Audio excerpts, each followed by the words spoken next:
everyone, welcome to my channel and enjoy watching. Oke, kali ini kita akan membahas tentang teori perkembangan kognitif Vygotsky. Ada peribahasa yang mengatakan bahwa teruslah belajar dan jangan pernah takut untuk berubah, bukan untuk menjadi sempurna, karena Tuhan pun masih kerap dituduh kurang baik dalam melaksanakan tugasnya, tetapi untuk menjadi lebih baik dari sebelumnya. Ingat, untuk pengembangan bukan kesempurnaan. Inilah topik pembahasan kami pada hari ini. Selamat pagi, saya Juliani Mariati Larosa dan partner saya Esther Teresia Hermin Rumbewas. Salam sejahtera untuk kita semua. Vygotsky atau dengan nama lengkap Lev Vygotsky adalah seorang ahli psikologi yang berasal dari Rusia, kelahiran 1896. Nah, beliau ini adalah salah satu tokoh psikologi yang sejaman dengan Freud, Skinner, dan juga Piaget. Oh iya, teman-teman, apakah masih ingat dengan Freud? Beliau adalah seorang ahli psikologi yang mencetuskan bahwa kehidupan jiwa memiliki 3 tingkatan kesadarannya, yaitu sadar, prasadar, dan tak sadar. Bagaimana dengan Skinner? Nah, kalau beliau adalah seorang ahli psikologi asal Amerika yang terkenal dengan aliran behaviorismenya, yang mana inti pemikiran Skinner adalah setiap manusia bergerak karena mendapat rangsangan dari lingkungannya. Sedangkan Piaget adalah seorang ilmuwan kelahiran Swiss. Beliau ini terkenal karena hasil penelitiannya tentang anak-anak dan teori perkembangan kognitifnya. Nah, jadi intinya, Vygotsky dan ketiga ilmuwan ini adalah filsuf yang sejaman, tetapi karena Vygotsky meninggal dunia pada usia muda, yaitu 37 tahun, maka karya-karyanya kurang dikenal.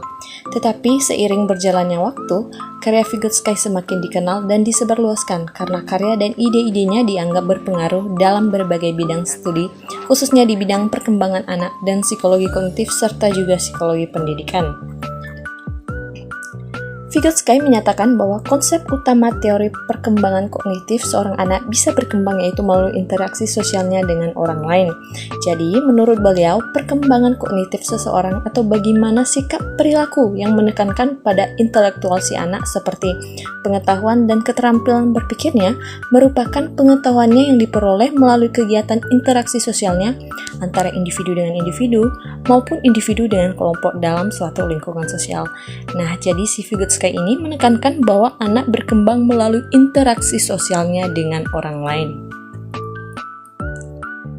Teori Vygotsky disebut juga dengan teori sosiokultural, sebab menjelaskan perkembangan kognitif seseorang selain ditentukan oleh individu sendiri secara aktif, juga dipengaruhi oleh lingkungan sosialnya. Ya, seperti yang dikatakan tadi, bahwasanya perkembangan si anak khususnya perkembangan kognitifnya didapat dari interaksi sosialnya. Nah, teori ini bisa juga disebut dengan teori sosiokultural dikarenakan menggambarkan pembelajaran sebagai proses sosial, di mana lingkungan ini nantilah yang memfasilitasi potensi si anak untuk belajar, ya melalui interaksi sosial dan budayanya. Dari penjelasan tersebut sangat terlihat ya perbedaan antara teori perkembangan kognitif Vygotsky dan juga Piaget, yang mana teori Piaget menyatakan bahwa kemampuan kognitif seseorang berkembang sesuai dengan usia.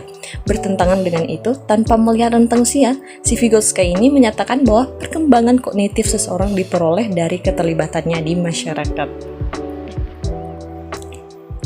Teori Vygotsky berpendapat bahwa seseorang harus ditunjang dengan interaksi sosial agar dapat berkembang.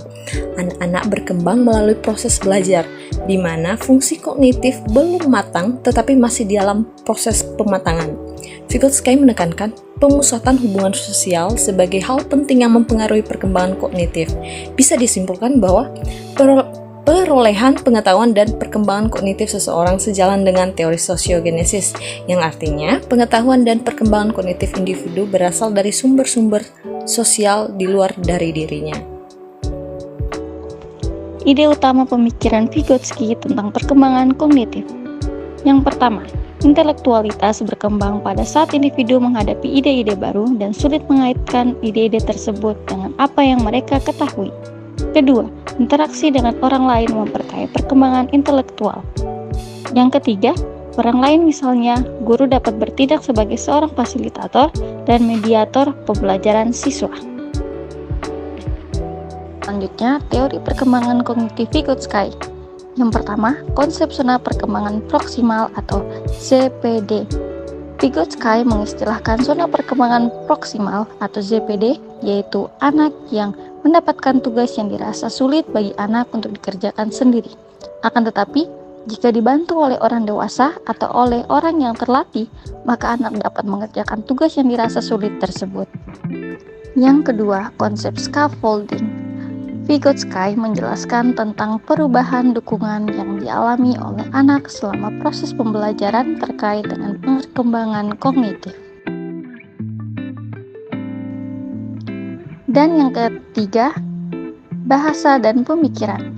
Menurut Vygotsky, pembicaraan yang dilakukan oleh anak tidak hanya untuk berkomunikasi saja, melainkan untuk membantu mereka dalam memenuhi kebutuhan mereka.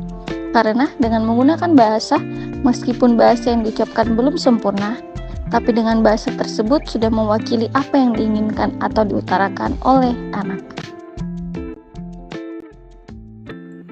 Baik, dari diskusi tadi bisa disimpulkan bahwa teori perkembangan menurut Vygotsky yaitu teori di mana anak ketika belajar mendapat pengaruh besar dari orang tua dan orang-orang di sekitarnya. Karena anak-anak jika diajari oleh orang tua dan orang-orang yang sudah terlatih, maka anak akan lebih memahami dan mengerti apa yang sedang ia lakukan dan pelajari. Pada teori ini, Vygotsky juga menekankan bagaimana proses-proses perkembangan mental yang dialami oleh si anak.